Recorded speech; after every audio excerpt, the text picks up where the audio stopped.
Vamos a dar la bienvenida a todas y a todos que se están conectando, tanto aquí en el Zoom como en la plataforma de Face, que nos siguen ahí 8.000, 9.000 personas más.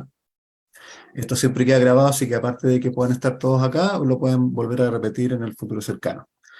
Le damos la bienvenida a Pablo Villarroel. Él gentilmente, bueno, siempre gentilmente, porque no es la primera vez que lo invitamos, está dispuesto a poder ayudarnos. Yo lo invito porque además lo sigo a él, porque es un joven enfermero que, aparte de hacer su trabajo en el Hospital Pedro Hurtado, es un emprendedor y un fundador de lo que hoy día es Open Salud. Eh, y también está, bueno, él es un enfermero egresado de la Universidad de Chile, emprendedor y fundador de Open Salud. Lleva 18 años de experiencia profesional en esta área. Le toca también ser charlista, mentor y consultor, tanto en Chile como en Latinoamérica, en una red de innovadores públicos del Laboratorio del Gobierno de Chile. Trabaja en el Padre Hurtado del hospital, como les comenté. Lleva 8 años ahí, entiendo, Pablo, ¿cierto? Profesional del departamento Sí, llevo GES. más en realidad. ¿Y hay más? Son hartos Hay más, que sí, sí, actualizar sí. el perfil. Claro, claro. En la segunda es que tengo como dos tiempos. Primer tiempo y Perfecto. ahora en el segundo tiempo, claro, son del 2014. Mira, entonces, claro, Sí. bueno, él es profesional del departamento GES, a jornada completa ya, está a cargo del monitoreo y seguimiento y coordinación de garantías GES institucionales, en especial pacientes oncológicos. Entonces, bueno, aparte de esa experiencia de ser enfermero y aparte de estar a cargo de esto de GES, él también tiene esta iniciativa o es este fundador de este Open Salud, que después nos vaya a contar un poco también de eso, Pablo, por favor. Vamos al tiro al hueso. Partimos esto porque recibimos una noticia, o sea, digamos, siempre informándonos de las noticias respecto a las listas de espera. Pero salió la tercera, una especie de resumen, a propósito de la última publicación que el Ministerio envía, o informe que el Ministerio envía, ¿cierto?, al Poder Legislativo, que lo hace cada trimestre, y en ese da cuenta de las listas de espera. Entonces, primero vamos a tratar de explicar qué son las listas de espera, por qué se le llama lista de espera GES y no GES, de qué volumen estamos hablando y de qué tiempo vienen todas estas listas de espera, y tratar de explicar un poco el fenómeno actual. Paulo, bienvenido y muchísimas gracias como siempre de que estés con nosotros. Ujú. Eh, bueno, a ver, las listas de espera se generan, o qué es la lista de espera, básicamente es un grupo, un listado, un grupo de personas que están esperando una atención, ¿ya? Y que se generan en la medida que hay alguien que la solicita y que el paciente es derivado a otro nivel de atención. Cuando hablo de nivel de atención, por ejemplo, es cuando se atiende en el consultorio, en el CESFAM, por ejemplo, y la patología, la enfermedad que tiene, no es posible de resolver ahí en ese nivel, entonces tiene que pasar a otro nivel, por ejemplo, al hospital, ¿ya? Porque ahí están los especialistas o ahí está donde se puede operar, por ejemplo, y cosas así. Entonces, el tiempo que pasa entre que el consultorio lo deriva al hospital y el hospital lo atiende o lo resuelve el motivo de derivación, ese tiempo es el tiempo de espera. Ese es el tiempo de lista de espera, ¿ya? Aquí yo creo que es importante, Francisco, hacer una observación que quizás después la vamos a retomar, que es un tema que yo creo que es muy importante para lo que estamos hablando, es que cuando se hablan de listas de espera, habitualmente se enfocan a ese tiempo, o sea, entre que alguien sospecha, piensa algo y lo manda a otro lugar para atención con especialidad en general, ¿ya? Y ese tiempo es la lista de espera. Ahí entran eh, enfermedades que están dentro de la ley GES, que son estas 87 que están actualmente, y otras enfermedades que no están dentro del GES, ¿ya? Oye, Ahora Paulo, las del perdona, GES, ¿sí? perdona, disculpa, en ese tramo que estás explicando, cuando hablamos de atención primaria, ¿cierto? Porque alguien entra por sospecha y dice, ¿sabéis que no me Sí. siento mal de la guatita? Ya vamos aquí al consultorio. Van Ujú, al consultorio, en el consultorio no solucionan el problema en ese momento, sino que sospechan de algo distinto a lo que podría ser una simple gastritis, por ejemplo. ujú. Y lo derivan a un prestador más complejo. Claro, Eso sí. es la primera parte del Sí, trayecto. claro, claro. Por ejemplo, claro, lo están atendiendo en el consultorio, claro, está con dolor de guata, pero en realidad piensan que en realidad hay algo más porque es un dolor de guata que no es lo tradicional, no está asociado a comida, ha bajado de Baja de peso, peso, qué sé yo, tiene claro. historia familiar, por ahí, caquita negra, cosas así. Entonces Sí. dice, le vamos a hacer algo, le vamos a hacer una endoscopía, por ejemplo. Entonces lo mandan a endoscopía o al gastroenterólogo para que lo evalúe. Entonces ese tiempo es lo que se demora o lo que está ahí es lista de espera. Ahora, claro, se dividen en estas GES y no GES y que se dividen como administrativa y legalmente. Entonces hay las patologías que están dentro del GES, como por ejemplo, hay muchos cánceres, como el cáncer gástrico, por ejemplo, que está dentro del GES. Entonces no va a esa lista de espera como de patologías que están ahí más, que no son GES. Por eso se divide como la lista de espera como en dos, en lista de espera GES y no GES. ¿Ya? O sea, si son patologías que están dentro de la vejez, que muchas tienen tiempos garantizados y algunas otras cosas más, tiempo que se refiere que tienen como plazos máximos legales para atención. Oye, Y la Paulo, otra, expliquemos ¿mm? ahí entonces que el tema de GES, para que la gente también lo entienda, cuando hablamos de GES estamos hablando de la sigla de GES, que significa Garantías Explícitas de Explícita en Salud, salud, que sí, se crea el 2005 por un decreto y que sí. incluye unas primeras 25 patologías que hoy día son ya 80 y tantos, 85 si no me equivoco. 87. Salió un último decreto hace poco, como en octubre, Tenéis razón. que pasó de Hay dos más. 85 a 87. Por el tema COVID y algo más parece que era mental, no me acuerdo de lo que era. Sí, aumentaron rehabilitación del COVID y agresión sexual en la Justamente. urgencia. Entonces, Mm. tenemos 87 patologías que están incluidas en GES. Pero ¿cuál es la gracia de estar en GES? En que por ley los obligan a cumplir ciertas garantías, que Sí. incluyen cobertura, garantías de tiempo, ¿cierto? Y ahí es donde está el tema de los tiempos de espera. Cuando tú dices, bueno, me van a hacer esperar un tiempo, sí, pero GES dice que el tiempo que puedes esperar no son más Mm. de 30 días. Por ejemplo, en un cáncer gástrico en el tratamiento. Sí, Ya, ahí claro. está el grupo GES. Sí, sí. Y lo que yo decía antes, que cuando se hablan de listas de espera, eh, así general, más allá de diferenciar GES y no GES, sino que como listas de espera, el foco siempre está, o la atención, o cuando se mide eso, es el tiempo que hay entre la derivación habitualmente entre consultorio y hospital, ¿ya? Puede haber desde la urgencia al hospital o de una especialidad a otra, pero en general el gran volumen tiene que ver de consultorio a atención secundaria. Atención secundaria me refiero a donde están los especialistas, como el policlínico. Eh, y ese tiempo es el que habitualmente se mide, el que dicen que hay como 2.200.000 personas en espera, que están esperando más de ciento y tantos días promedio, toda esa cosa, es como ese es el volumen. Eh, Sin embargo, algo que yo creo que en cáncer es súper necesario de evaluar y medir, cosa que no se hace, y yo creo que es importante, es que el tiempo de lista de espera se termina esa lista de espera, o sea, sales de la lista de espera. Una de las razones de salir de esa lista de espera es ser atendido, ¿ya? Hay otras causales, hay otras causales, son como 20, ¿ya? Ser atendido, por ejemplo, que si soy FONASA y me cambio a ISAPRE, aunque ahora parece ser como al revés el tema, pero sí, sí, pero si me cambiara a ISAPRE como que salgo del seguro público, entonces también salgo de esa lista de espera, o el hospital nunca me atendió, entonces me operé por fuera, me atendí por fuera, entonces mi problema se resolvió, o resulta que era por un tema de embarazo, Segundo y resulta prestador. que, claro, o está en embarazo, y resulta que me llaman 2 años después, entonces el problema de embarazo ya dejó de ser un problema, digamos. Claro. Entonces hay varias causales, ¿ya? Pero veamos como la más feliz que debería ser atendido, ¿ya? Entonces, cuando son atendidos este grupo de personas, salen de la lista de espera y se marca el tiempo entre en que me derivaron y me atendieron, ¿ya? Pero eso es muy distinto y yo creo que este es un tema que me gustaría como ponerlo sobre la mesa, en particular con tratamiento de cáncer, que tiene que ver con que o sea, no sacamos nada. O sea, si me están mandando a mí este paciente que estaban sospechando cáncer gástrico, por ejemplo, Ujú. o sea, como paciente, ok, me atendieron, pero y salí quizás de esa lista de espera o lo que sea, pero mi problema sigue estando ahí. O sea, probablemente después me tiene que hacer exámenes, tiene que hacer estudios, me tiene que controlar nuevamente, o sea, tomar una nueva cita en un futuro, tengo que hacer exámenes de sangre, endoscopías, escáner, de repente me tiene que ver otro especialista porque tengo una cosa media extraña que no lo puedo ver. Entonces, hasta que después, en algún momento, alguien me dice, ah, mira, usted no tiene cáncer, o usted sí tiene cáncer, y vamos a hacer esto en ambas instancias, digamos.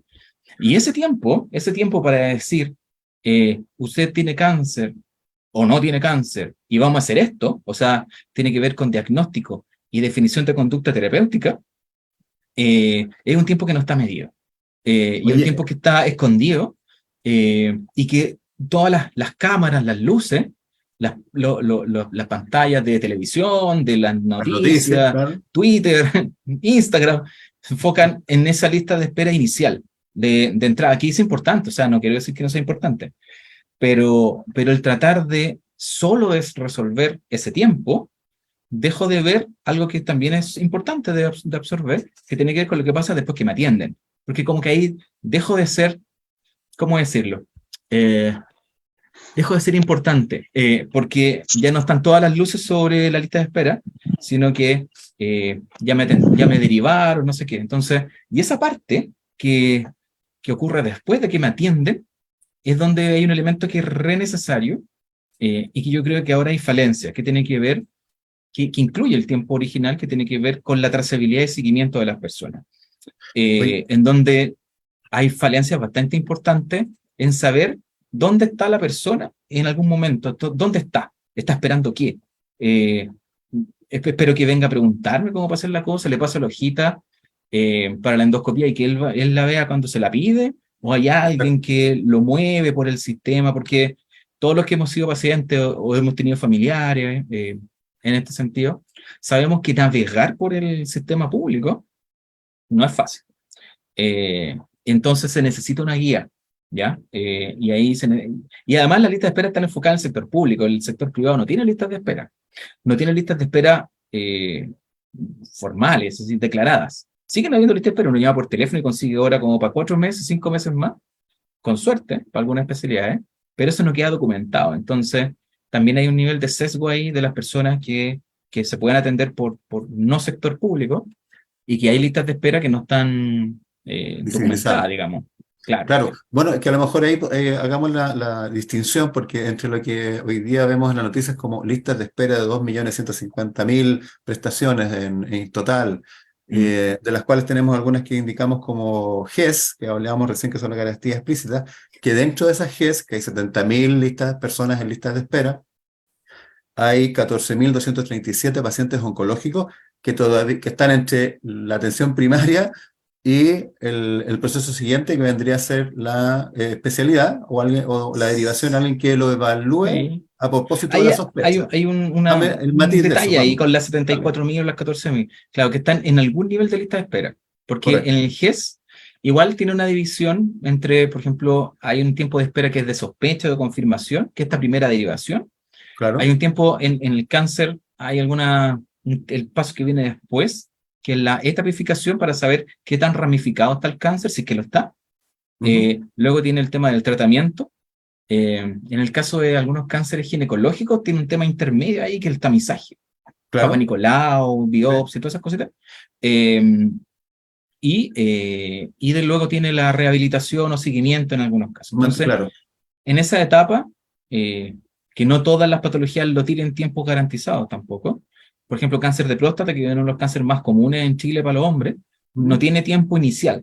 Parte desde que me confirman el especialista. Entonces yo puedo haber estado 5 años en lista de espera enviado con problemas urinarios y no sé qué. claro. Y resulta que, claro, llego, me confirman, pero el cintigrama dice que tengo imágenes extrañas óseas en el tórax, en el cerebro, Metástasis, o sea, claro, por ejemplo. claro, y Ujú. después termino en cuidados paliativos, digamos. Entonces, eh, hay etapas que no están todas garantizadas desde el punto de vista de tiempo, eh, pero sí están estas como tiempo. Entonces, cuando se hablan como de listas de espera GES, que en teoría no deberían haber listas de espera porque debería ser por ley, debería no haber Va a pacientes ver, en claro, espera, obviamente.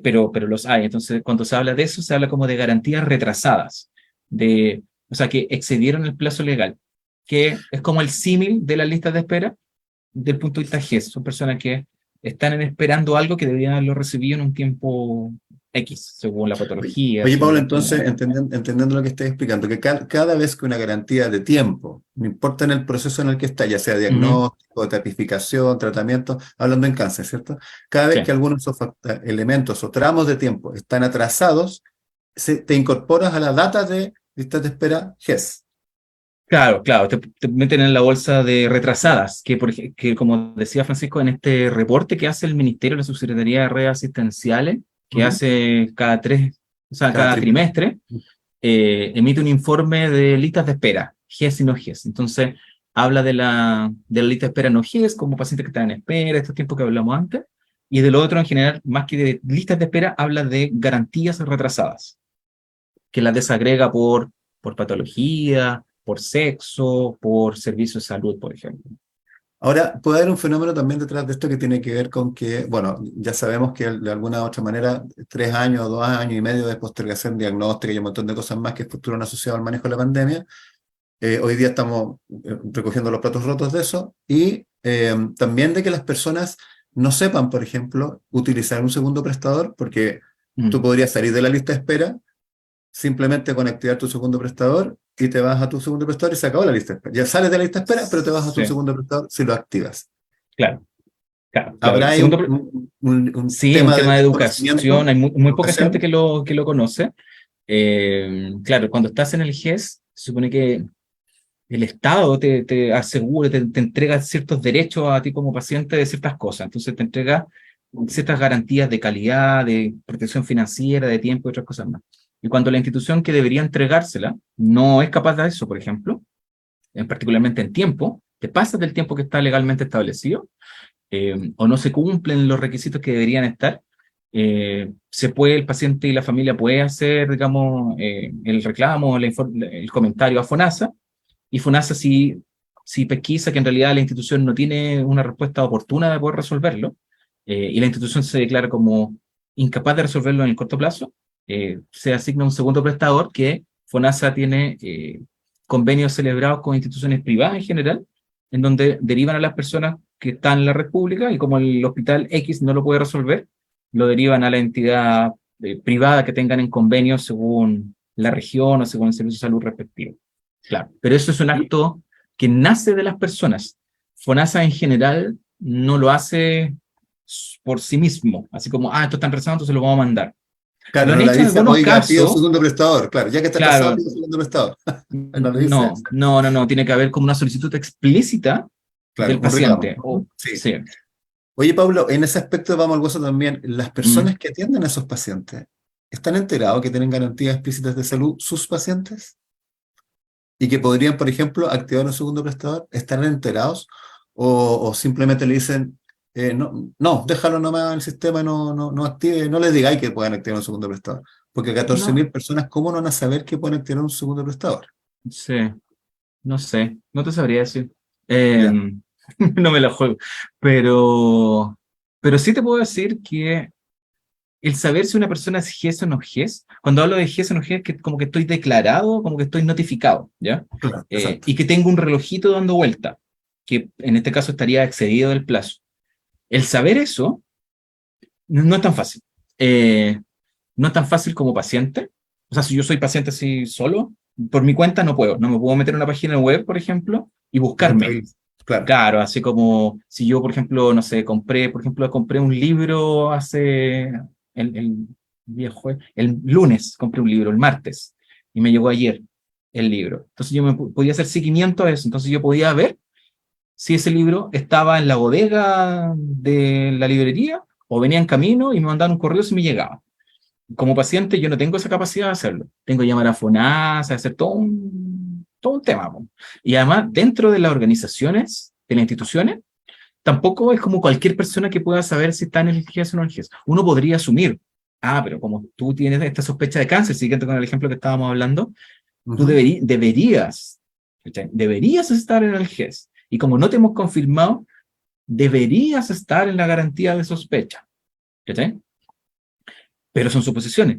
Para ratificarlo bien, hay que verificar en una página web que tiene FONASA, que se llama Ujú. SIGES Sí, en claro. particular, que es una sigla que es Sistema de Información de Gestión de Garantías de GES, Garantías Presidenciales, pero que para acceder necesitas clave, Tiene que ser eh, empleado del Estado, tienes que, de la claro, y salud, tiene que claro. una serie de requisitos. Son pocas personas en general las que tienen dentro de la institución esas claves, no es una cosa para todos lados, entonces El que... Oye, pero por ejemplo, mm, cuando tú activas GES, que se hace una ujú, declaración, ¿verdad? Un formulario. sí, En ese formulario viene la fecha, dice formulario GES, qué sé yo, ponen tus datos y las sospechas de, por ejemplo, cáncer gástrico que estábamos hablando ahora, ¿verdad? Y tiene sí, una fecha. sí, Y si uno baja la plantilla de beneficios del GES de cáncer gástrico, dice 45 días a partir de la fecha de sospecha. Listo. sí. Cuentas 45 días corridos, te das Mm, cuenta que estás en el día 50 y le dices, vaya y haga un... Bueno, todo esto lo hacemos nosotros, ¿eh? Te estoy contando lo que hacemos nosotros. Lleva 50 días, ya, pasó los 5, tiene que ir a hacer un reclamo y hágalo. Aquí el link de la página de FONASA tiene 24 horas para responderle. mm, Y eso ocurre y funciona, y FONASA contesta y le da a los segundos prestadores. sí, Pero eso, o sea, ese entendimiento de lo que ocurrió en papeles, porque hay un papel que lo respalda, ¿cierto? Que es el formulario de activación GES. Eh, ¿Lo ven ustedes? ¿Les llega el papel, Paulo, en la gestión? O existe. sea, De hecho, ahí puedes contabilizar. sí, pues está dentro de la ley GES, el que cuando se notifica de una enfermedad que está dentro del GES, Ujú, cáncer o no cáncer, cualquiera que está en el GES, además del documento de notificación como de ingresar al GES, por llamarlo así, justamente. existe un documento anexo que se llama notificación GES, que es donde el paciente se le informa que está dentro del GES y debería informársele además de cuáles son los beneficios y todas las características, y queda una copia firmada por ambas partes, uno en la ficha y uno con el paciente. Es como que hace un contrato. Correcto. Eh, pero, aquí viene lo interesante, pero eh, las auditorías que ha hecho la Contraloría, que hace la Superintendencia y que rara vez ha hecho FONASA, habitualmente le hace más la Superintendencia de Salud o Contraloría por algún tipo de reclamo en ese sentido. Pucha, desde que yo tengo conciencia es que esa hojita se hace sí, en el 10% de los casos con suerte o menos, esa hojita de constancia, digamos. Ujú. Tanto público como privado. El tema es que en los privados, por ejemplo, eso habitualmente lleva a monetizaciones económicas altas. Entonces hay como un incentivo bastante potente de que dejen de no hacer eso. En cambio, en el sector público, más allá de una carta que llega así como a la dirección, Ujú. no pasa mucho, digamos. Entonces, ha sido constante el tema de que esa constancia no se ejecute y por tanto el paciente no tenga bien claro que ha sido notificado y que pueda contar sus plazos. Claramente ahí, si el paciente supiera eso, también podría exigirlo, que es como la boleta, que uno va a comprar algo y tú dices, no me entregó la boleta. Aquí es como lo mismo, usted me está diciendo que tengo esto y entonces yo necesito que me entregue esto. Eh, claro, yo soy convencido de que en la medida que los pacientes y las familias se empoderen, el sistema de Tal salud va a cual. mejorar. Absolutamente. Eh, por todos lados. Y esto no tiene que ver con ser mala onda o con andar exigiendo, tirando huevos a la... No, tiene que ver Claro. con información y con exigir lo que está en la ley. Tampoco uno está pidiendo una cosa muy extraña y lo que corresponde. Entonces, claro, si llegara una familia muy informada, claro, esa... Además, aquí hay otro tema, y me voy a saltar así como diametralmente otro tema, pero que yo creo que Claro. lo quiero ligar con esto, que tiene que ver con que la familia o los pacientes que son más informados y que tienen mayor conocimiento respecto a la red, que tienen, que saben con quién hablar, saben, tienen los canales ya hechos por distintos caminos, saben a quién enviarle la carta, a quién enviarle un correo, dónde estar, a qué hora para justo hablar con esta persona, etcétera. Estas personas que como que ya se manejan bien en el sistema, por distintos motivos, en general tienden a moverse mucho más rápido en la organización y a tener diagnósticos y tratamientos más oportunos y ser operados antes que personas que no tienen ese nivel de conocimiento. Oye, Lo cual es... ¿Ah? hagamos hincapié, por favor, querido Pablo, porque quiero volver a comentar de que estamos con Pablo Villarroel, que es el enfermero y está encargado del monitoreo y seguimiento y coordinación de garantías GES en el Hospital Padre Hurtado. Entonces, hagamos hincapié en eso, Mm, porque siempre, para nosotros ha sido vital que dentro de la Fundación podamos estar siempre educando, y por eso ahí estaban varias jornadas con nosotros y un montón de cosas más que hemos hecho, ujú, que en la medida que el paciente y sus familiares estén empoderados, conozcan sus derechos, sus deberes, la ley del paciente, GES, ley del Soto, por ahí está Esteban conectado, eh, no hay otra forma de poder ejercer sus derechos. O sea, tú no, o sea, como usuario, o tú esperas que ojalá te guíen bien, sí, y de eso claro. vamos a hablar con respecto a la gestión que estás diciendo tú, pero lo cierto es que uno tiene que tomar la iniciativa de que lo que está recibiendo es lo correcto y para eso tiene que estar informado. Es como cuando tú Sí. eliges un libro, po. No vas a comprar un libro por la tapa, a lo mejor lo ojeas un poco y dices, bueno, voy a ver un resumen antes de comprarlo, lo Mm, evalúas, que se analice, y vas y inviertes en el libro. Pero en sí, este caso no lo hacemos, nos entregamos como corderitos al sistema y ojalá por buena onda nos llamen, nos sí. lleven por el camino correcto, nos activen Claro, o nos digan que hay que tirar un segundo ah, ah, prestador. Dale, Pablo. sí, hay un tema también que, claro, eso tiene como dos miradas, que igual yo creo que es importante comentarla. Lo que mencionaba esto, que las personas cuando están más conocedoras del sistema, en general se mueven más rápido. Eh, pero aquí también hay un elemento que tiene que ver con justicia y con equidad, digamos. O sea, ¿por qué alguien que conoce con quién hablar eh, o dónde estar parado en cierto momento o que tiene ciertas redes armadas debería tener más beneficios que alguien que no las tiene?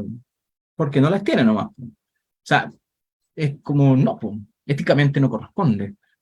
Todos deberían tener la misma oportunidad en virtud de su condición clínica, social, condicionante social y una serie de cosas, pero no porque yo tengo contacto o porque cosas así. Entonces, sino que entonces el sistema de salud, debería de alguna forma, claro, me encantaría que los pacientes estuviesen súper empoderados, toda la cuestión, pero lamentablemente no ocurre tanto eso, po. Porque está relacionado también a, pucha, tendríamos que tener otro webinar, de la desigualdad que existe, niveles de pobreza, mala repartija de los que tienen mucho con los que tienen menos, Claro, entonces el acceso a la educación, el todo lo que acceso, ya... oportunidad y una serie de cosas más. Entonces, pero bueno, entonces esa cosa que existe, desafortunadamente las personas tienen menos acceso a información, acceso a otras cosas, y eso hace que no sepan cómo navegar bien. Entonces requieren, en general, un nivel institucional más sólido, más maduro,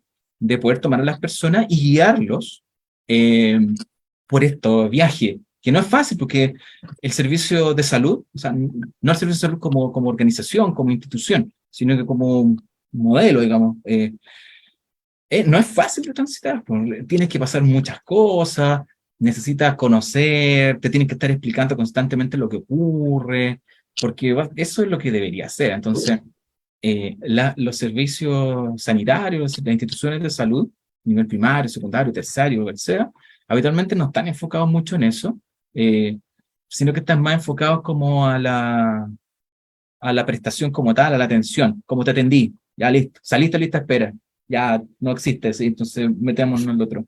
O te operé, listo, ya listo, el otro, el siguiente, digamos. Eh, pero claro, esa trazabilidad que yo mencionaba al principio, desde que alguien me sospechó en el consultorio hasta que terminé operado, y no solo operado, sino que si cáncer de colon, por ejemplo, terminé en reconstitución de tránsito y además porque me habían enseñado a utilizar la ostomía y todas esas cosas. Eh, ese viaje necesita de apoyo, necesitas de alguien, porque está demostrado, y esto hay literatura internacional, investigaciones, que en la medida que las personas son más frágiles, eh, adultos mayores, condiciones de salud que te dejan frágil, personas que tienen menores niveles de, se llama literacidad, que es esta capacidad de entender lo que está al frente mío. No solo leer, porque también hay personas que tampoco saben leer y otra cosa a veces se nos olvida, pero que no son capaces de entender o cómo funciona. Entonces, todas estas personas que requieren más apoyo, la institución debería tomarlos, especialmente los pacientes oncológicos, yo creo, eh, y tomarlos y acompañarlos en este viaje, digamos. Entonces, y generar este plan de trabajo conjunto entre la familia y los pacientes, con acuerdos con la institución y sus, y aquí voy a decir una palabra que es importante, y sus equipos clínicos y gestores de casos.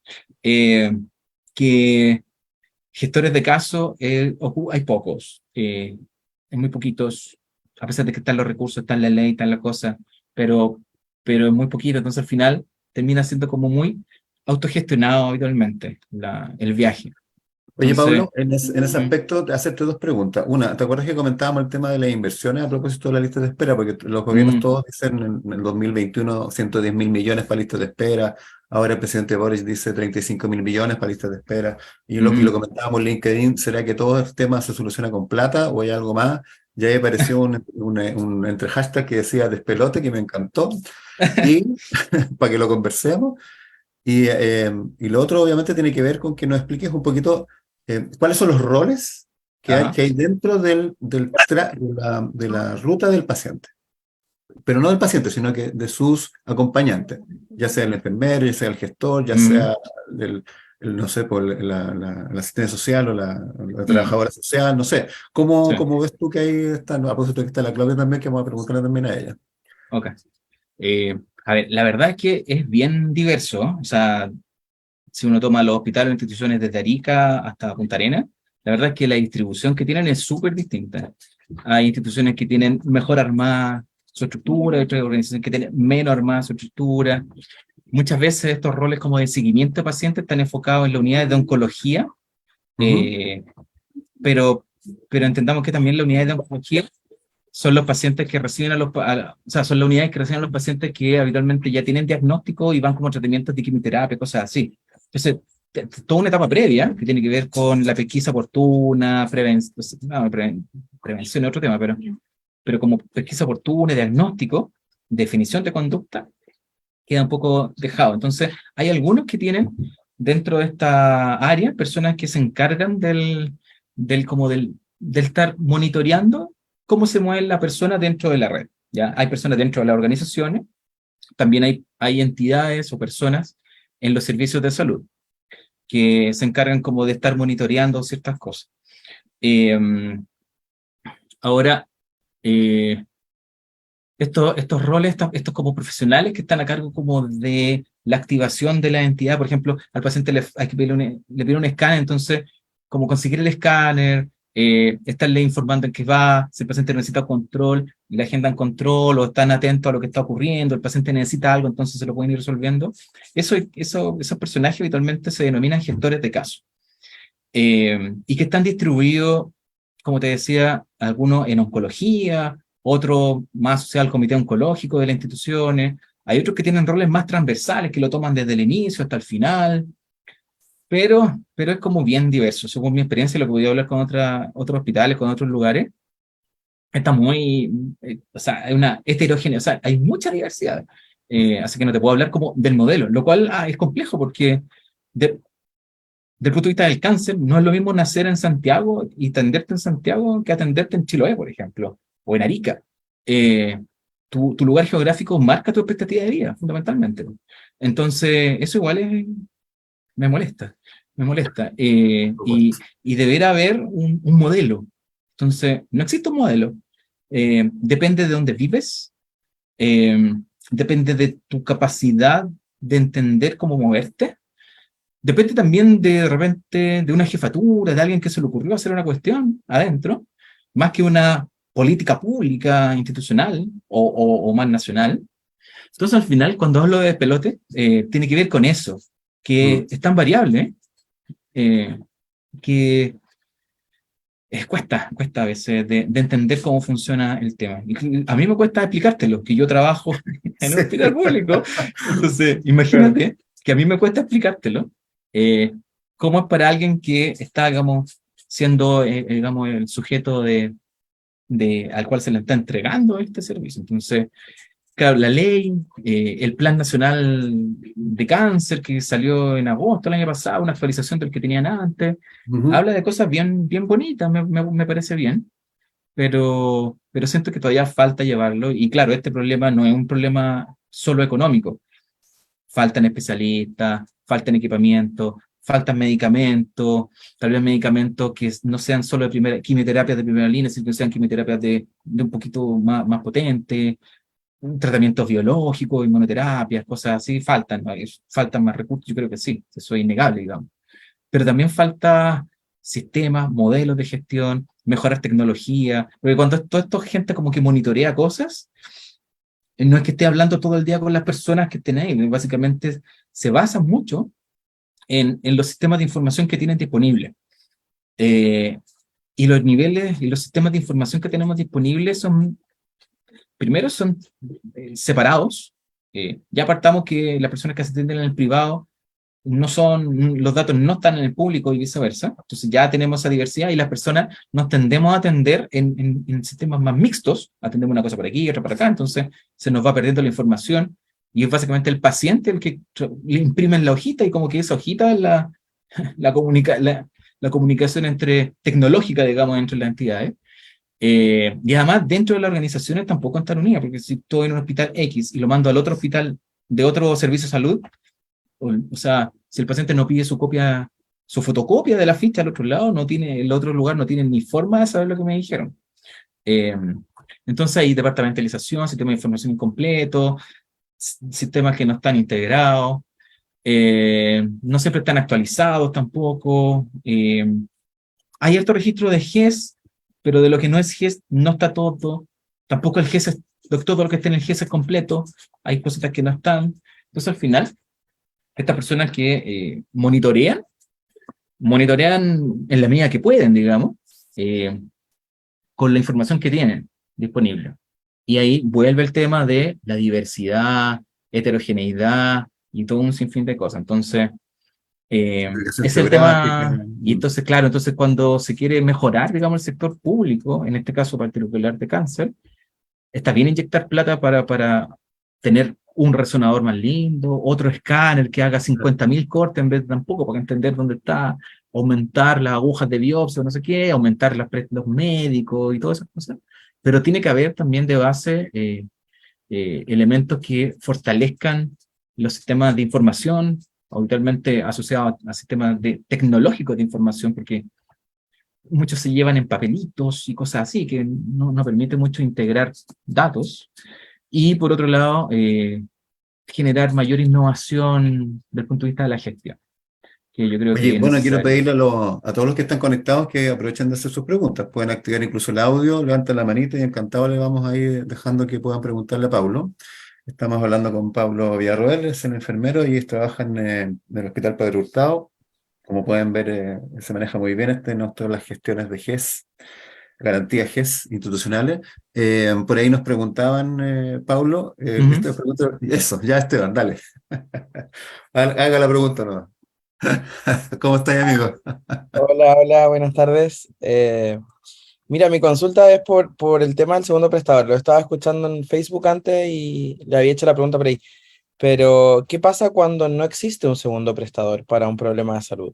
No todos los problemas de salud tienen segundo prestador, y no es el establecimiento de la red del servicio quien lo define, es FONASA, finalmente. Mm. Pero, ¿cuál es la recomendación en el fondo cuando no existe un segundo prestador? Por ejemplo, fuera Santiago. Buena pregunta. Mm, Ahí deberíamos entender que FONASA es un seguro público. Yo no entendería a FONASA como un seguro público. Yo entendería a FONASA como una entidad que paga. Lo cual es otro tema de la reforma de salud y cuestiones así que debería abordarse en el momento de la vida. Eh, y claro, al final termina siendo, el segundo prestador está asociado a que FONASA tenga convenios con instituciones para esa situación en particular, que puede no tenerla, ocurre. O que el segundo prestador en definitiva sea que esté lejos, ¿ya? Por algún motivo. No sé, ahí no te sabría decir, probablemente haya que Oye, invitar a por lo alguien de general los casos, FONASA. por lo general los casos que nos han tocado, todos los segundos prestadores que están negociados por FONASA previamente, por supuesto, desde que empezaron cada vez que se activa algún nuevo prestación GES, FONASA a lo menos tiene que tener convenio con algún segundo prestador. Mm, Y aunque estés en Punta Arena y allá no exista, no sé, a lo mejor alguna oncólogo especialista en cáncer gástrico y hay que hacer la aeroterapia y cirugía, y el segundo prestador no se activa en Santiago, se activa en la clínica alemana de Conce, donde te toque, y la gente viaja. Imagínate que los niños vienen a Santiago, de donde sea. sí, claro. Lo activan en Arica y tienen que atenderse en el Félix Bulne, o tienen que hacer el Roberto del Río, o tienen que ir al Carlos Maquena. Mm, Y en GES es lo mismo, los mandan aunque estén en Punta Arena a Santiago. Por lo menos así la experiencia que hemos visto. sí, sí, claro. Habitualmente tienen segundo prestador, pero ajá, no siempre quedan en la misma región por disponibilidad de los prestadores, obviamente. Claro, lo extraño sería que no hubiera un segundo prestador para tapificar un cáncer. Entonces, ¿cómo no hay un segundo prestador para tapificar? Hay. Lo que Claro. pasa es que está no sé dónde, pero no Mm, está ahí en la zona. sí. En Chile Chico, no sé. Mm. Oye, Mafalda también había hecho una. Levantaste la mano, Mafalda, dale nomás. No te escuchamos, actívate el audio. Estamos bien. Hola, ahora sí. Ahora sí, perfecto. Me parece súper interesante el tema. A mí también me causa mucho dolor el tener en Chile esta situación todavía. Eh, yo también trabajo en el ámbito público y sé lo difícil que es conseguir sobre todo que los sistemas hablen, porque se han ido desarrollando en la medida en que se han tenido recursos y no con una visión global de lo que tiene que ser tener un sistema informático país. Tenemos una red maravillosa de hospitales y hemos logrado muchas cosas a través de redes. Y eso es loable, pero en la parte de información, de conversación, de traspaso de datos de pacientes, estamos súper al debe. Y mientras no haya, yo creo, una entidad superior que se comprometa y se involucre en esto, va a ser súper difícil. Es lo mismo que los sistemas de calidad. Mientras el director de la institución no esté involucrado absolutamente, para el resto es súper difícil poder, poder lograr lo que uno ve que es necesario. En otros países, por ejemplo, en España, ocurre un poco lo que decías tú, que el paciente se involucra, pero se involucra a través de las asociaciones de pacientes y tienen muchísimo poder. O sea, tanto poder que ellos manejan quiénes pueden prestar servicios y quiénes no. Y yo creo que hay que echar una miradita ahí porque en definitiva acá hay muchas asociaciones de pacientes con cáncer y de otras patologías, pero no tienen ese poder. Y yo creo que sí se puede lograr. Pero para eso hay que reunirse y hay que hacer, no sé, algún sistema de estrategia de modo de poder... ¿Aló? Te escuchamos perfecto. Se me había ido. De modo de poder ir avanzando en esto. Yo creo que dejarle al sistema público el tema, como dices tú, es engorroso. Es engorroso para cualquier persona meterse y lograr, porque pensemos que yo también tuve cáncer, somos pacientes que estamos vulnerables en un momento en que se estás arriesgando la vida y no estás con la energía para poder ir a, por decir, ir a pelear, porque en el fondo es súper desgastante y tú tienes que gastar esa energía en lograr sobrevivir. Entonces, no podemos pedirle tampoco al paciente que vaya a esa lucha adicional.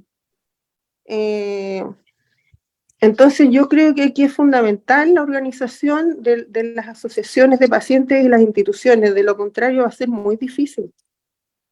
Oye, Mafalda, ¿tú dónde estás ahí físicamente? ¿Estás en Santiago? No, estoy en el ¿Dónde? norte, estoy de En el norte. vacaciones. Sí, no sé, pero tú eres de Santiago o eres del norte. Sí, soy de Santiago, De sí. Santiago. ¿Y dónde trabajáis, Mafalda? En el Instituto de Salud Pública. Oye, súper interesante lo que comenta Mafalda porque de alguna manera Paulo, igual que Esteban y muchos otros, han participado en muchas de estas jornadas que hemos hecho Mafalda con la Fundación. Nos toca a diario y para eso existe incluso una página web que tenemos como fundación que se llama Cáncer Responde y le pusimos Cáncer Responde como analogía del Salud Responde, para que la anotes ahí. Y Ya. Cáncer Responde recibe un formulario con consentimiento informado de un montón de datos de pacientes y incluso de repente algunos fichas y cosas por el estilo que compartimos con nuestros profesionales o en la mayoría de los casos, Paulo, son temas de gestión. De gestión. O sea, que tú lo ves que están haciendo el tema de usando, ellos no saben, pero están usando MLE en una clínica a través de FONASA para hacer un diagnóstico de cáncer que se han gastado lo que no tienen porque no quieren esperar a que lo atienda el sistema público, teniendo una garantía de gente por medio que no han activado porque todavía no van ni siquiera al consultorio. Se lo dijo, supongamos, el ginecólogo a la señora porque tenía un poco doloridos sus pechos, inflamados, qué sé yo, y él sospechó y le dijo, no vaya a verse al tiro, y ella se asustó, y no quiso ir al consultorio y partió a la clínica más cercana, y ahí activó su MLE sin saberlo y empezó a tener copagos enanos y pagando todo lo que te imagináis lo que es hacer un diagnóstico, y siendo una patología en GES. Entonces, ¿cómo accionan ahí la sociedad civil? Y ahí tomo el guante más falta de lo que tú decís. Explicarle justamente lo que estamos hablando ahora, pero en el 1 a 1, en el paso a paso, 24/7, y le vamos preguntando cómo le va. Haga la activación GES. Espera la respuesta de FONASA. ¿Qué le contestó FONASA? Reclame. Pida al segundo prestador. Vaya a hablar con el gestor que tiene en el hospital, etcétera. Todo lo que tiene que ver con esta parte de la trazabilidad del paciente, de alguna manera, ahí nosotros como sociedad civil y muchas otras tratan de hacerlo. Pero el punto está que cuando entras en la red pública, nosotros trabajamos mucho en la parte política pública, ¿cierto? Que creamos la ley, Ricardo Soto, salimos a marchar, creamos la ley de cáncer y un montón de cosas más. Pero cuando estamos en la tierra derecha, y por eso que Esteban ha estado en varias jornadas con nosotros, y explíquenos cómo funcionan por dentro, porque todavía no podemos cachar cómo funcionan por dentro. Sabemos las leyes de derecho y un montón de cosas más o menos nos manejamos. Pero ¿cómo funciona por dentro esta cuestión? O depende de cada hospital en el que estáis, o en cada centro de diagnóstico en el que te caes, por regional. ¿Cómo funciona? Entonces, bueno, de ahí viene un poco el análisis que tratamos de hacer hoy día con Pablo, y ahí vamos a la cancha pequeña ya, vamos al área chica. ¿Qué pasa, Pablo, cuando hoy día tenemos estas listas de espera, que ya sabemos cómo se genera y por qué se llama lista de espera, y tenemos 14.000 personas en lista de espera GES, oncológicas? ¿Qué harías tú si te tocara ser el subsecretario de redes asistenciales? Buena pregunta. Más que no estoy en ese rol. Esteban. Está ahí Ricardo Soto, Esteban. ¿Qué haría Pablo?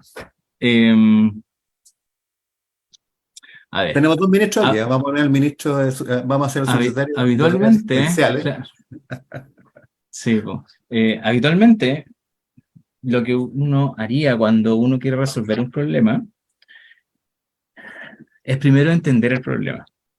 La primera pata que uno tiene que hacer siempre es comprender profundamente el problema, ¿ya? Y cuando hablo de comprender profundamente el problema, me refiero a que eso incluye reunirse con las personas que viven el problema, hablar con ellos, hablar con su familia, hablar con las personas que entregan las prestaciones, con los servicios, con la ciudadanía, con la academia, con distintos lugares, de tal forma de entender el problema de la forma más amplia posible. Y dentro de cuando uno ya tiene ese entendimiento, uno plantearse, ok, tenemos esto. Entonces, ¿qué hacemos con eso? Entonces, en cuando uno ya encuentra el problema, o los problemas, lo que uno debería hacer es como indagar los espacios de mejora o que habrían, y que habitualmente tienen como 3 patas esos espacios de mejora. Uno tiene que ver con la factibilidad técnica, otro tiene que ver con la factibilidad política, y otro tiene que ver con la relevancia del problema, por llamarlo de alguna forma, como el impacto en el gran objetivo. Entonces, ahí uno puede empezar a priorizar cosas así, porque claro, si queremos mejorar temas, pero no tenemos ninguna capacidad técnica de hacerlo, no tenemos las personas, no tenemos capacitación, no tenemos plata, nadie nos apoya políticamente para hacer esto, y cuando hablo políticamente no me refiero solo a los partidos políticos, sino que también a que los directores de instituciones, a los alcaldes, a todas las personas, haya ese respaldo, y que la idea en realidad es muy compleja de hacer y tampoco está muy ligada a lo otro.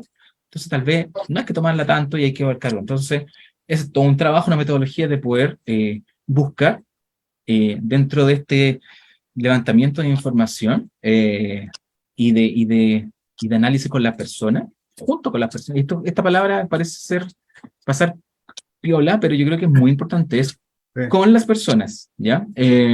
Porque habitualmente estos análisis se hacen sin las personas o con un grupo de personas, ¿ya? No con las personas, ¿ya? Se hace como distante, así como en otra región, personas que no han vivido la experiencia necesariamente, o que tienen un nivel que es importante, pero que está sesgado respecto a todo el problema. Entonces, es importante entender esa problemática, especialmente en Chile, que es muy distinto vivir, como decíamos antes, en Arica, en Santiago, en Chiloé. Incluso entre comunas, es muy distinto, es muy distinto. Entonces, entender, ahí ver los espacios de mejora, y esos espacios de mejora tratar de ver qué podemos hacer con esos lugares. Eso habitualmente se hace cuando hay como problemas públicos complejos. O sea, ya un problema público per se tiende a ser complejo. Pero, por tanto, la búsqueda de ese problema o la solución de ese problema igual es difícil, porque habitualmente los problemas públicos no se solucionan. Eso está demostrado por literatura y por muchos años de...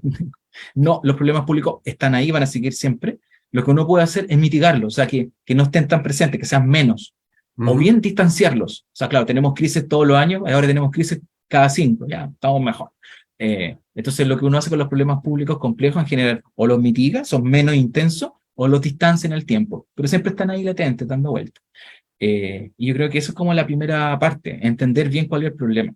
Y según ese entendimiento y ver los lugares, los espacios de búsqueda de mejora con estas 3 cositas, ver cómo poder hacerlo, y ahí parte otro trabajo que tiene que ver cómo hacemos para mejorar ese problema en particular, o ese pedacito de problema, porque una buena técnica de agarrar problemas complejos es dividir el gran problema en problemas chiquititos, más manejables, más abordables. Y ahí hay metodologías de eso. Entonces, yo creo que ese es el gran tema. Y yo creo que ahí, como país, estamos fallando, porque habitualmente se dan como soluciones, como recetas, que el mismo plan de cáncer, este 2022-2028, que es el actualizado del 2012-2018, es como una receta. Si tú lo lees, son 257 páginas, que uno la lee y como que uno lo aplica y soluciona ese problema. Puede ser, pero pierden la individualidad que existe, que es gigante. Es gigante, claro.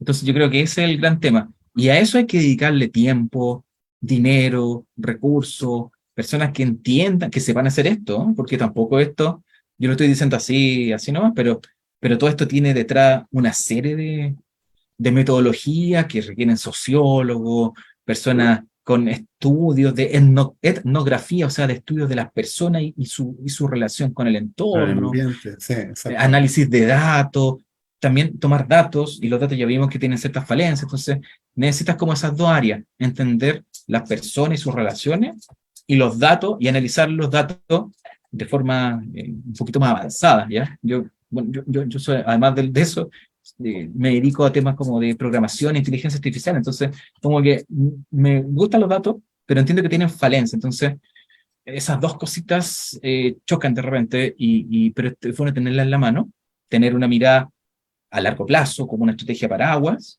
de decir, vamos a hacer esto, el gran objetivo, y luego de eso estos mini proyectos que hablábamos de esto de membrar el problema en problemas muy chiquititos, ver estos espacios de mejora con estas 3 ramas, y empezar a trabajar con distintos equipos, hacer planes piloto, ver cómo funciona, hacer alianzas. Yo creo que el tema de alianza es muy potente, eventualmente mejorar sistemas tecnológicos, cosas así, pero yo partiría por eso, y además problemas como más sanitarios, así o higiénicos, así como, no me refiero a los baños, me refiero así como de base, así como, pucha, si allá no tienen escáner, que te haya un escáner, o sea, ya no tienen ningún especialista en 2.000 kilómetros a la redonda, bueno, que tenga un especialista, ¿cachai?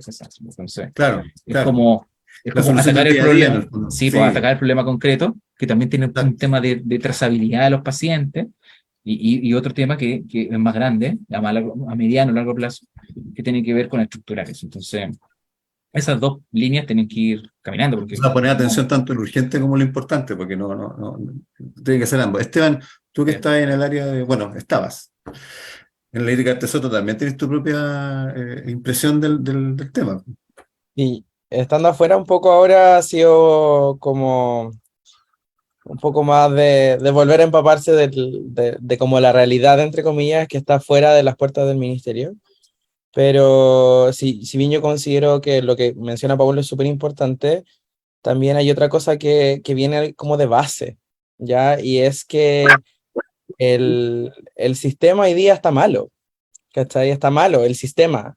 Lo que se hace en los hospitales, en los distintos niveles de atención, es excelente para la cantidad de poca gestión de recursos que tienen, ¿cachai? Porque no es que no haya plata, no es que no haya inyección constante de trabajo, no es que el recurso humano no esté, ¿cachai? O sea, para mí yo partiría como desde la base con modificar el estatuto administrativo para poder desvincular gente, ¿cachai? Que tiene el sistema podrido. No eres el primero que me dices. No eres el No, primero. no me quise meter, no me quise meter Eso en ¿Para qué eso. tú pasa, quieres eso eso? pasa porque es Oye, un Pero sistema está que bueno. lleva años trabajando de Sí, la misma manera y que simplemente hoy día tiene otros problemas, ¿cachai? claro. Pero también hay que ser súper realista y hoy día pensar, por ejemplo, en abrir un centro de imagenología más compleja de la que existe hoy día y un centro oncológico, por ejemplo, en Arica, no te da. No te da, y no te da por un tema multifactorial, ¿cachai? O sea, yo sé que es súper triste, pero ¿qué vamos a hacer entonces? Mejoremos el acceso. ¿Cómo mejoramos el acceso? Financiemos de mejor manera los traslados, el acompañamiento, el seguimiento de las personas, ¿cachai? Lo que hablábamos ahora, por ejemplo, lo que mencionaba Paulo, ¿cuánta gente sabe que puede acceder a un segundo prestador solamente reclamando? Nadie. Lo mismo que nos pasaba con Lirri Soto. Mm, O sea, nadie sabe exactamente qué es lo que tiene financiado, a qué es lo que tiene derecho, qué es lo que le corresponde. Incluso como si yo tomo esta vía alternativa, como mencionaba el Pablo, me voy a colgar del mismo ejemplo. Si voy al ginecólogo y resulta que el ginecólogo me dice, oye, ¿sabes qué? Tienes que verte esto, tu mamografía sería alterada, pero esa persona no está vinculada con un centro de atención primaria. Esa persona no tiene por qué saber lo que tiene que hacer y eso no existe hoy día. Y obviamente la política corre, la política es reactiva, la política no se da el tiempo de enseñarle a la gente porque francamente entre implementar algo para poder tomar a los que ya están y uno siempre piensa, después veo qué pasa con el resto. Primero tengo que arreglar para que estas personas que hoy día están esperando, que hoy día son pacientes en el fondo, puedan acceder. Y está toda la política diseñada de la misma forma. Y vemos por otro lado que cuando hay intenciones de hacer cambios que pueden ser cambios de paradigma, pueden ser buenos, pueden ser malos, no hay como que yo te dijera, no hay como una intención de apoyar estos cambios, ¿cachai? O sea, y te lo digo a nivel político como social, la gente no tiene por qué saber de salud pública porque nadie te lo enseña. ujú. O sea, tú no tienes por qué saber por qué ya no puedes ir a un hospital a sacar una hora con el oncólogo directamente y hoy día tienes que pasar por un centro de atención primaria. Y no sabe que detrás de eso hay 50 años de estudio que dicen que esa es la mejor manera de organizar una red de atención. Y es lo que hacen hoy día países desarrollados. Países desarrollados que, curiosamente, tienen los mismos problemas que nosotros. Claro. ¿Cachai? O sea, y con todo, acceso a medicamentos, acceso a especialistas, acceso a diagnóstico, acceso a infraestructura, acceso a equipamiento, todo es el mismo problema. ¿Me entiendes? Entonces, yo creo que esto es como un tema de sistema, cuando tú puedas hacer cambios inmediatos que tengan sentidos a largo plazo, ¿cachai? Porque por algo nosotros no tenemos un hospital con especialistas en todas las ciudades de Chile, ¿cachai? Por eso no tenemos centros ultra especialistas en todas las regiones, sobre todo las extremas. El cómo se comunica eso para poder justificarlo, donde fallamos garrafalmente, y fallamos, me incluyo porque yo también participé en ese grupo, ¿cachai? Y tuvimos muchas rondas de preguntas que para nosotros nos agarrábamos la cabeza y decíamos, ¿cómo es posible que las personas no sepan esto? Obviamente porque nadie se los comunica. Claro. ¿Cachai? Como que yo partiría por ahí.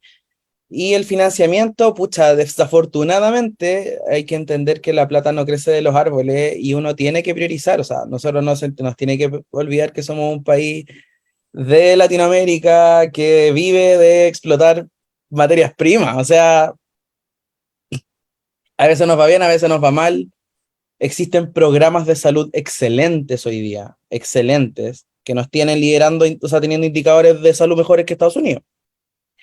¿Cachai? Por un lado, mientras por el otro la gente efectivamente está esperando 12 horas en una urgencia, ¿cachai? Que la misma gente de la urgencia no sabe, por ejemplo, qué hacer o cómo manejar a un paciente que está 2 días post quimioterapia y está depletado del sistema inmune y lo tiene esperando al lado de una persona que está resfriada. Porque la persona que te hace el ingreso es una secretaria o un secretario o un asistente administrativo, ¿cachai? y tenés que esperar 10, 15, 20 minutos, media hora en pasar a un triage, porque resulta que todos los boxes estaban ocupados y habían 2 personas infartadas en los boxes de reanimación, ¿cachai? ¿Por qué? Porque son 17 millones de personas que están hoy día adscritas a un sistema de salud pública que no pasa a ser, como también lo mencionaba Pablo, no es seguridad social, porque FONASA es un ente pagador. Es un ente pagador que se le puso el título de garante en la ley GES, ¿cachai? Entonces, ese es el sistema el que ya se agotó se ha intentado reforzar. La ley GES, para mí, para la reforma de salud del año 2000, que partió en los años 2000, 2005. para mí creo que fue onda. O Delito. sea, yo creo que no es posible dimensionar para el común de la gente lo que significó el cambio en el paradigma de la salud, ¿cachai? Y todos hoy día podemos hablar de los avances que ha tenido eso. Pero hay que seguirlo haciendo y hay que cambiar la forma que uno piensa también, porque tenemos gente que está diciendo que las ISAPRES son lo mejor, cuando uno, siendo usuario, sabe que no es así, que dicen que la salud pública es lo mejor, cuando uno sabe que hay falencias y hay que saber ser críticos, ¿cachai? Pero yo creo que va por ahí, en el fondo. Hay que hacer cambios al sistema. Ninguna solución en temas de administración pública, de políticas públicas, va a servirle a todos. No es un traje a medida para nadie, porque tú tomas las decisiones para lo que va a ser mejor para la mayor cantidad de personas con los recursos que existen disponibles. Claro, Y por eso fue posible gastarse una millonada de plata, por ejemplo, vacunando. claro, el tema es saber, y como bien decía Pablo, el tema es saber la envergadura del problema y verlo en terreno, no verlo entre supuesto grupo de expertos que no han ido nunca a la atención primaria y no han visto nunca un paciente en urgencia. No porque no tengan que ser médicos, sino que por el hecho de que vayan a observar en terreno lo que está ocurriendo. De hecho, nos pasa, Claudita, no sé si te quisieras comentar también del punto de esto o de la mirada de la trabajadora social, a propósito de la experiencia con los pacientes oncológicos y esto del manejo del conocimiento de sus derechos y de las plantillas de beneficios que tienen a su favor, digamos. Sí, o sea, ¿me escuchan bien? Sí, perfecto. Para hacerlo un poco corto, estoy súper de acuerdo con lo que han expuesto los compañeros. Yo creo que un problema principal en Chile con la política pública y con la nueva ley del cáncer es que somos un país reactivo, que en el fondo ha invertido más en tratar el cáncer, en prevenir el cáncer. En otros países desarrollados se ha tratado más en aplicar más medidas, ya sea de información, de hacer campañas preventivas que al fondo hacen que las personas lleguen con un diagnóstico mucho menos avanzado, como llegan en nuestro país, por ejemplo, los niños pediátricos. Los pacientes pediátricos que llegan en este minuto al Carlos Maquena llegan en condiciones bastante avanzadas de su etapificación de cáncer, y pasa también mucho con los adultos. O sea, yo tengo más de 15 años de experiencia en oncología y ese es el gran tema de que ha fallado de alguna manera lo que se ha planteado, y yo creo que lo que hemos hecho hasta ahora tiene que seguir siendo reactivo, y lo que tenemos que plantear de aquí en adelante tiene que enfocarse más en prevención, de alguna manera también en ver en dónde ponemos el enfoque en la adherencia a tratamiento de los pacientes, porque también hay pacientes que son muy adherentes a los tratamientos, y va a haber un paciente que va a tener un trasplante y va a tener muchas cosas y tratamientos facilitados y va a tener un muy buen pronóstico, y hay pacientes que socioculturalmente, que se inviertan todos los recursos disponibles de un hospital o un servicio público, van a llegar a muy mal resultado. Entonces ahí comparto la opinión de los colegas que el sistema de gestión de la oncología en Chile ha fallado de alguna manera en poner como ciertos elementos que sean gestores de casos, como se hace en Estados Unidos, en España, que hay gente que son navegadoras hay enfermeras que son navegadoras de casos y que toman el paciente desde el día uno, se le instala a una persona que no siempre es un psicólogo, puede ser una persona preparada para poder dar un apoyo, una contención, y se les hace toda una asesoría desde el día uno, desde el día que tú estás enfrentando un probable problema de diagnóstico de cáncer, eventualmente sigue a ser diagnosticado, se dan todas las directrices a seguir y posteriormente se hace un seguimiento incluso hasta los 2 años posteriores, hasta la reinserción laboral o incluso hasta el fallecimiento del paciente. Entonces, claramente la trazabilidad en Chile no funciona. Las instituciones privadas se están haciendo en algunas instituciones bastante esfuerzos por sí hacerlo. Cuando llega una paciente con una mamografía y hay alguna manera, eh, algo que sospecha que va a tener un cáncer, se contacta inmediatamente a una psicóloga que la asista, que le indica qué es lo que va a hacer, se contacta con una asistente social o con una administrativa muy preparada que le indica cómo tiene que activar su GES, pero está en la instancia privada. En los hospitales no es lo mismo, de Arica a Punta Arenas no está el mismo dispositivo, pero yo creo que lo importante ahora es conocer la red de lo que uno puede hacer. Las personas efectivamente están tan vulnerables, como decía Mafalda, que uno puede enseñar, enseñar, enseñar y educar, pero su cabeza no funciona y no adhiere a lo que tiene que hacer. O sea, efectivamente no están en condiciones de poder hacerle el trámite o la gestión, y ahí el rol del cuidador es súper importante. También hay que estimar y considerar las redes de apoyo que puede tener esa persona, ubicar a alguien que pueda estar atento ahí como un satélite para poder apoyar esto. Y yo creo que se han hecho avances, yo creo que falta mucho equipamiento a nivel nacional, pero yo creo que hacia adelante tenemos mucho que contribuir. Ojalá podamos construir a través de la Fundación una red nacional de profesionales de apoyo que podamos dar este soporte a los pacientes que no saben cómo acudir o qué es lo que hay que pasar. Por ejemplo, hay casos que efectivamente no hay segundo prestador, porque hay pacientes que recurren, por ejemplo, a estudios experimentales o a ciertos procedimientos en el extranjero. Entonces lo traen acá a Chile y obviamente eso no va a tener una cobertura, pero ellos exigen de alguna manera que se pueda autorizar. Y ahí en el fondo hay que decirles que no, porque en Chile hay ciertas políticas, hay ciertos también programas, pero en los temas que sí están dentro de la ley también está la judicialización. Entonces, si de alguna manera a mí no me dan el segundo prestador y pasa el tiempo, también hay alguna manera de poder presentar un recurso de protección, se puede ir a la superintendencia y solicitar que de alguna manera se cumpla la garantía. Así que espero en el futuro poder abarcar un poco más de este tema, pero ha sido muy interesante compartir con los colegas, así que ojalá tengamos más instancias para poder hablar de este Gracias, tema. Y Claudita. les pido disculpas porque estoy saliente de COVID, así que estoy con una voz No te muy preocupes, no, fatal. no se transmite por aquí. Oye, No, para nada. Oye, quiero pedirle para que vayamos cerrando y esta feliz coincidencia que estuviera Esteban, Claudia, Paulo y también Mafalda, bueno, Valentina, que estaba interesada en el tema de los niños, y muchos que estaban conectados acá, incluso parte de los voluntariados que hoy día que fueron diplomados en acompañamiento oncológico con nosotros el año pasado. Démosle consejos prácticos, chiquillos, al paciente.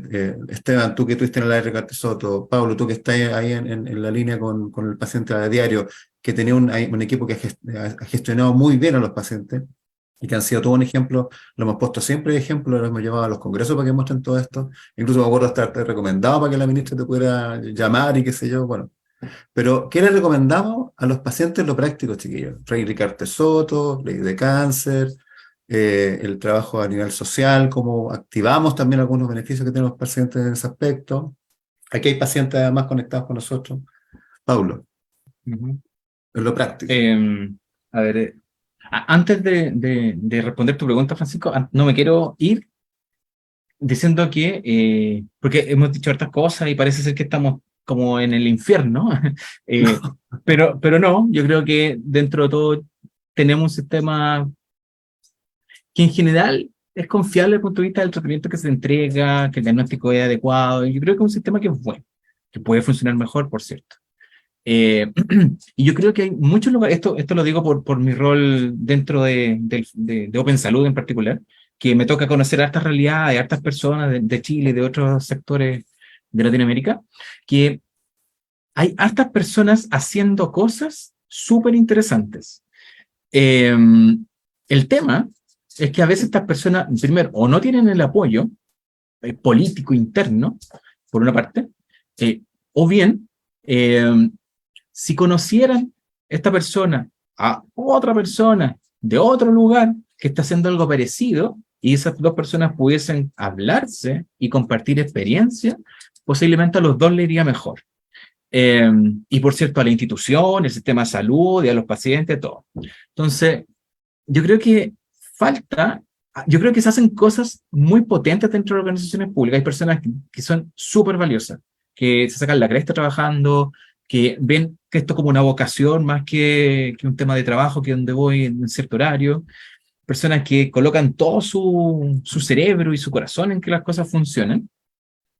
Y que yo creo que eso existe. El tema es que, claro, solo no pueden hacer mucho, entonces yo creo que falta, eso sí, aquí falta alguna instancia de poder integrar eso. O sea, así como existe problema de integración de los pacientes, también existe problema de integración de las personas que trabajan dentro del Estado. ¿Para qué hablar entre ministerio, intersector y cosas así? Entonces, yo creo que hay potencia, cosas, pero hay un tema de poder hacer eso.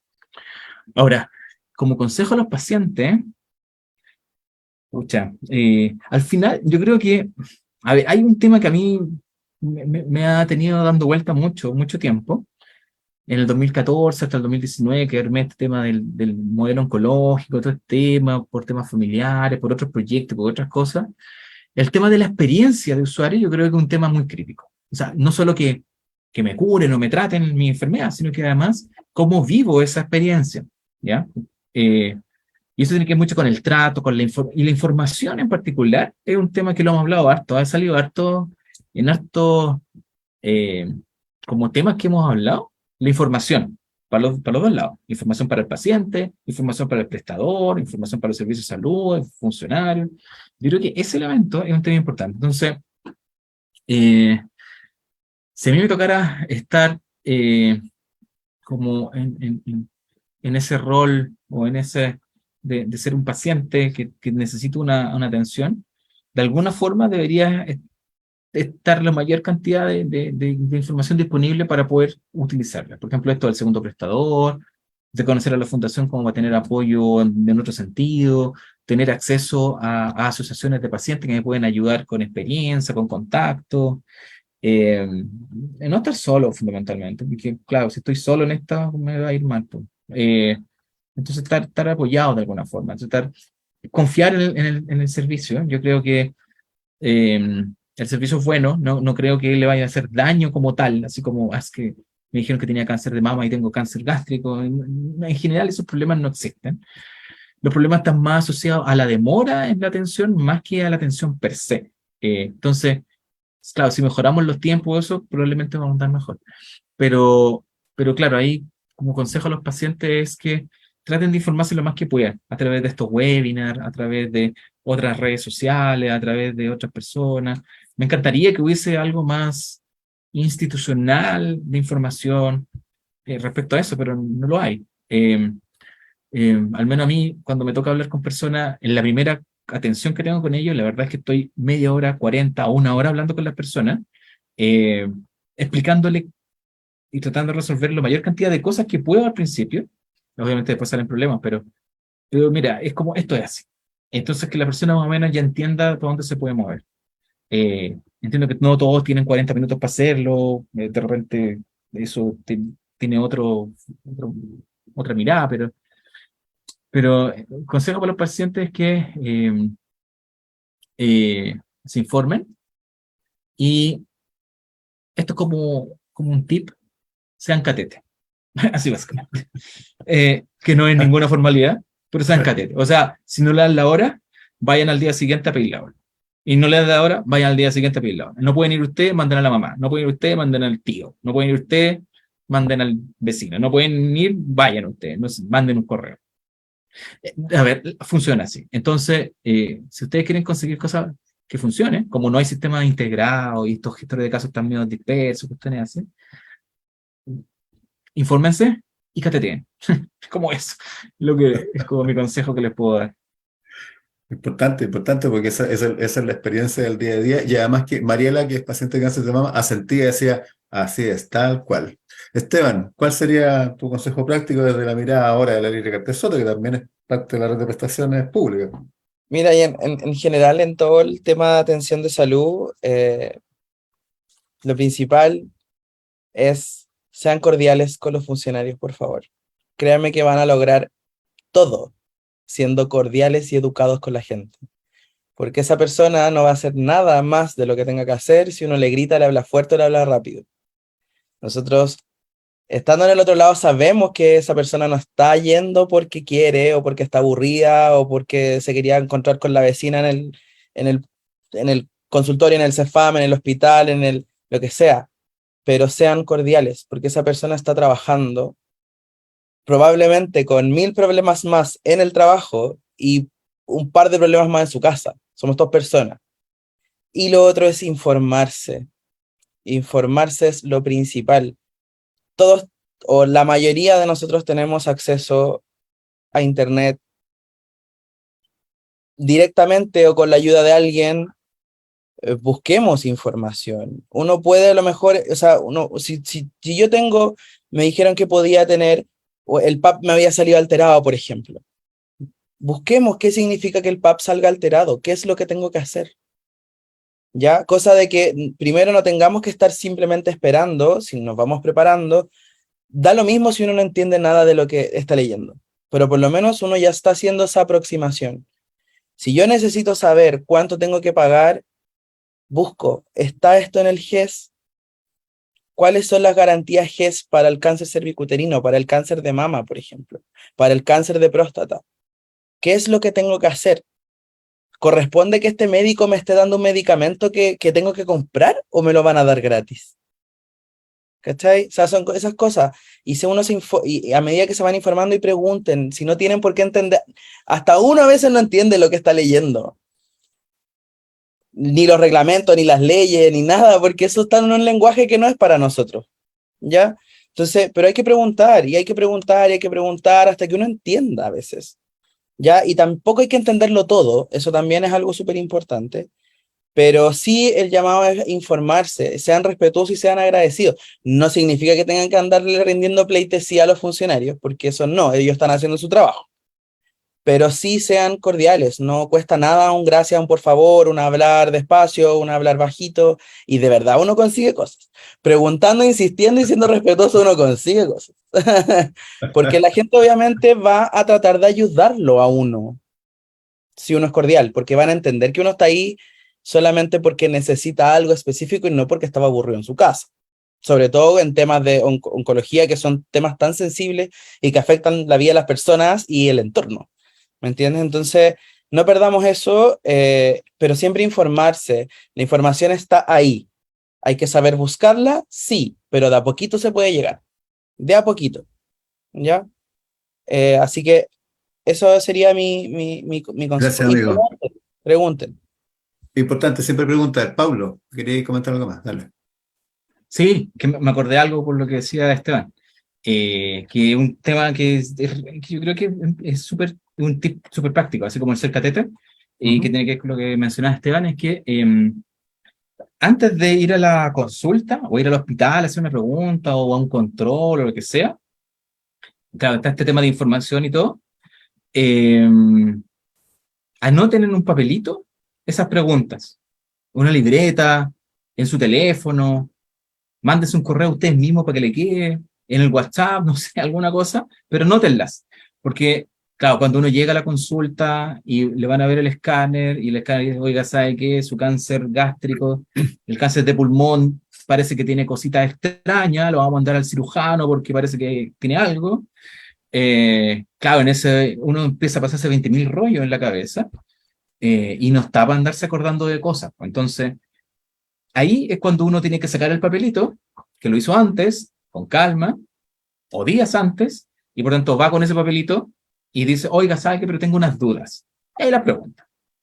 Ese papelito es salvador, porque en el momento que están ahí sentados, se van a tratar de estar procesando esa información y toda su vida, digamos, para atrás, y es imposible elaborar una pregunta razonable. Entonces, tráiganla antes.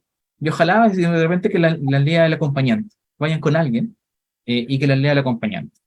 Ese es como mi consejo, de la consulta como tal. No Oye, sientan, no sientan vergüenza por eso, porque No, Yo soy un adulto sano, tengo 30 años y yo todavía me pongo nervioso cuando voy al médico. Y yo sí. tengo que llevar anotado qué es lo que estoy tomando, por ejemplo, de mis medicamentos de la alergia, porque se me olvidan los nombres y soy enfermero, ¿cachai? Entonces, eso es parte de esta relación vertical que existe médico o personal de salud Claro. con paciente, ¿cachai? Entonces, no se sientan mal, no sientan vergüenza porque eso es algo que les pasa a todos. Oye, bueno, una de las cosas que probablemente para que podamos ir cerrando ya esta jornada que ha estado tremendamente interesante, la verdad que yo creo que vamos a tener que volver a juntarnos porque estuvo muy buena esta simbiosis de tener a la Claudia, a Mm, Esteban, a Raúl y pacientes, qué sé yo, la gente que nos estaba consultando, porque de alguna u otra manera deja ver lo que decía Mafalda, voy a volver a tomar las palabras de ella, que tiene que ver un poco con lo que es estas redes de apoyo. Porque al final el paciente, estamos hablando de un paciente oncológico, quizás no un paciente diabético que tiene otro tipo de situación, pero sí un paciente oncológico que ve afectado lo que él considera que es su vida, ¿verdad? Entre vivir y morir. Y eso lo angustia demasiado y pasa un fin de semana, una semana, 6 meses, a lo mejor pensando que quizás tiene cáncer y no lo tiene, y esperando un diagnóstico que falta un examen nomás para decirle que mira, al final era falsa alarma. ¿Te imagináis 6 meses esperando para esa noticia? Entonces, esa red de apoyo tiene que ver con que su hija, su hijo, un pariente, un vecino, y en este caso en particular, las agrupaciones de pacientes, las fundaciones de pacientes, que hemos hecho redes hace mucho tiempo, que hoy día más que nunca estamos fortalecidos, que gracias a lo que ha sido un poco más visible en redes sociales y en los medios, por los temas que hablábamos, la ley Ricardo Sota, entre otras cosas, y la ley de cáncer, y han tenido el apoyo de algunos de los poderes legislativos de este país, con senadores y diputados, que aprovechan de sacarse la foto con nosotros, es que también somos parte y siéntanos parte de esa red. Acudan también a la red que tiene que ver con las agrupaciones de pacientes de las fundaciones. Hemos aprendido mucho durante 14 años con gente como Pablo, gente como Esteban, que está acompañando con profesionales de la salud de distintos ámbitos, investigadores, científicos, atención primaria, todos los que trabajan de alguna manera vinculados al aprendizaje que hemos hecho. Y eso la verdad que es vital cuando un paciente te llama llorando porque dice, creo que tengo cáncer de mama y no sé qué voy a hacer, no tengo plata para hacerme el tratamiento, y tú dices, pero señora Juanita, usted tiene GES, no va a tener problema de recursos, usted lo que tiene que hacer es activar su GES y tiene plazo, y etcétera, etcétera, etcétera. Eso porque ella no tiene red de apoyo, porque estaba solita en no sé qué parte, su familia está lejos, y esa realidad es de todos los días. Si no tenemos una red de apoyo, si no nos preocupamos de tener una red de apoyo, y eso incluye a personas sanas o personas enfermas, ¿qué podemos pedirle a quienes hoy día están trabajando con listas de espera de 2 millones de personas? ¿Qué podemos pedirle a personas que están con 14.000 pacientes oncológicos esperando que lo lleven a una atención de mayor complejidad? No le podemos pedir lo que no tenemos en la casa. Tenemos que generar en nuestro propio hogar, desde la prevención, como bien decía la Claudia, hasta tener una red de apoyo. Y además, obviamente, una red de apoyo que nos incluye a nosotros, que estemos informados para poder darles esa entrega de material para que entiendan cómo activar su GES, a quién acudir, con quién hacer el reclamo, y si tiene una segunda opinión, dónde ir, y si quiere hacer el diagnóstico en lo privado, dónde le correspondería, etcétera, etcétera. Eso es Francisco. parte de la convivencia nacional. Paulo, que hablábamos al principio, ¿cierto? ¿Cómo nos vamos a relacionar? ¿Cómo estamos entre todos apoyándonos? De hecho, Esteban, no me cabe la menor duda que le preguntan 20.000 cosas, porque saben que estuvo en el ministerio, porque es enfermero, porque está en la red. Él se convirtió en la red de apoyo, me imagino, de muchas otras personas, igual que tú, Pablo. Igual que la Claudia, igual que todos los que trabajan en el área social. Entonces, es súper importante tener ese tipo de nivel de red de apoyos para todos. Marianela, por favor, tú estás comentando algo. No, bueno, para recalcar a los pacientes el tema de informarse. Bueno, como te contaba yo el otro día, y te mandé los datos de mi prima, que ella, por falta de información eh, en su patología que ella tenía, que estaba operada de cáncer de hígado y cáncer de colon, se dejó estar, esperar que la llamaran, que la llamaran, que la llamaran, al final se llenó de cáncer y al final ya no hubo nada más que hacer. Mi prima falleció el fin de semana, la Sonia que te contaba, Francisco, Bueno, fue solamente falta de información porque ellos se quedaron con lo que el doctor les dijo en el hospital, la operaron y se quedaron ahí, no recibió más tratamiento. Cuando ya quisieron hacerle más tratamiento, ya no había nada más que hacer. Por eso yo también les pido que se informen mucho, hay que hacer catete, hay que andar ahí siempre, porque, bueno, como yo siempre, con a Francisco me ha ayudado mucho, y le escribo por WhatsApp, necesito esto, cómo hago, cómo esto, y él me ayuda, y sí, ha sido para mí un pilar fundamental, y te lo agradezco mucho, Francisco. Gracias, Manuela. Es un trabajo que hacemos hace muchos años, así que gracias por comentarlo. Sí. Mafalda, y mis condolencias por tu pariente, cuya persona. Mafalda, ¿tú querías comentar? Activa tu audio, por favor. No, parece que se nos pegó la Mafalda. Oye, bueno, chiquillos, quiero darles las gracias por este ratito que estuvieron con nosotros, un poquito más de una hora. La verdad que yo le prometí a Pablo una hora, pero tú sabes que en este temas de salud la conversa siempre es larga. ¿Cierto, Esteban? Da para largo. Claro, da para largo. Así que bueno, todo esto quedó en las redes de Face. Les queremos mandar un abrazo Sería bueno gigante. hacer otra reunión de esto mismo. Sí, de todas maneras, no te preocupes, Sí. porque esto tenemos también temas pendientes con la Claudia Ulloa y con algunas de sus colegas para hacer este tipo de conversaciones, en donde tiene que ver también el trabajo de la asistencia social a propósito de todos estos procesos, que es re importante y que hay una red nacional muy interesante que queremos vincularla a la Fundación. Así que bueno, con esto despedimos, muchas gracias, todo quedó en el canal de Face, nos vemos